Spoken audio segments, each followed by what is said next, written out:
Hello and welcome to my latest weekly video news from Madisons. Well, you know I love a good story that captures my attention, and this one certainly did this week. So Bing's A1 Copilot wanted to show how good its A1 writing capability was. So they asked a question of it to see what the responses would be, and they asked, why are estate agents hated so much? The results will have come from Bing's trawl across a variety of internet sources, data, analysis, research. So as much as I might not like what I read in the results, there's no doubt that it will have come from a place of what Bing took as truth and representative of the nation. And yeah, I mean, the results are perhaps unsurprising. So one of the biggest issues is trust. They feel that estate agents can be a bit shady, manipulate the facts, not perhaps be completely honest in the desire to get a deal. So trust was a huge thing. In fact, only 1% of adults that they trusted estate agents, worse than lawyers and traffic wardens. I'm not sure I wouldn't trust a traffic warden, but anyway, they're just quite rigid, aren't they?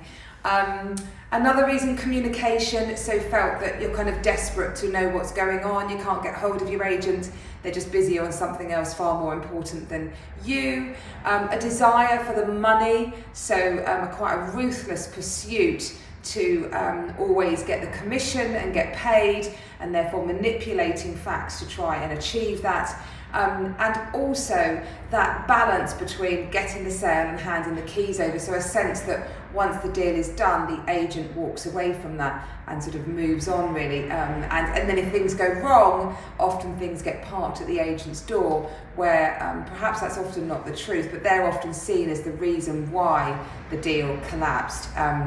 Interesting example there, we get dreadful criticism for gazumping. So that's basically where you're under offer on a property and then someone else comes in with a higher offer and the seller decides to accept that offer. As an agent, we have to, by the law, we are regulatory and legally obliged to put all offers forward to our seller, our client, up to the point of exchange, because it's not our decision to make on which buyer to go with. That is our seller's decision to make. So if we withheld offers, that is illegal. You're not allowed to do that. So we get dreadful press for doing that. Buyers hate us when it happens. I understand why.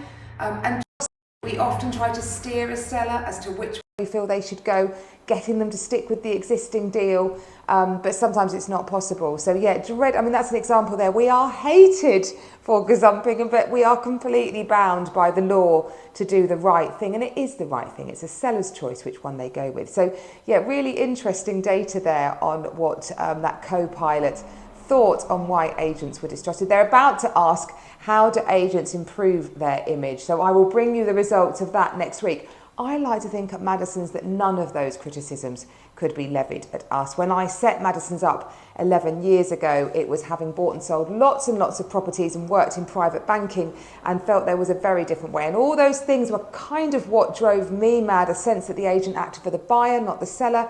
You could never get hold of them. Did they give you honest advice? Any of my clients will tell you that sometimes I will cut off my nose to spite my face. If a buyer's annoying me, I'll tell the seller, just let's walk away from this deal. We'll always get another one. So next week, I'm hoping the results that come out are what we're already doing at Madisons, but who knows? I might learn some new things. I'm always up for that. Well, Easter weekend, last weekend, and RightMove reported their busiest day since August 2020 for new listings. If you compare the Maundy Thursday, to the Thursday before, for listings were 45% up. So a huge influx. Third busiest day actually after Boxing Day 2022 and 2023, sorry. So not the busiest day, but the third busiest day. But a huge uptake. Lots of sellers wanting to get to market. And I had quite a few properties going to market as well. This lovely one on Underwood Rise here. Underwood Rise is great actually. It's so close to the Pantiles, the High Street, the mainline station, but property is really good value. So this is one of the biggest properties on the little cul-de-sac. It embraces town centre living. You've got 4 excellent double bedrooms, really good reception space, and on a guide of 600,000. And it's got a garage and off-road parking. I mean, it's brilliant value. I don't think it's going to hang around for long, so get in touch if that's of interest. But yeah, Easter weekend, the one thing I always say to my sellers though is try to get your property on the market for Easter weekend, but don't necessarily have it on before, because viewing levels are quite low actually. Most people are involved in family activities, but then they just do a bit of property surfing in that downtime between all that family stuff going on. But yeah, a busy time for Easter, and we're looking like a busy spring market, so that's great. Another interesting thing that just hit my eyes this week, so properties bought for investment. So those that are bought not as a second holiday home, they might have a combination of that involved, but primarily for investment. Where do you get the best yields in the country? Now, yields is your actual monthly income or regular income return. It's not the growth of the asset. There are two ways any asset will make you money. It will pay you a return and it will grow in value, hopefully. Obviously, bank account savings don't grow in value at all. They pay you a return.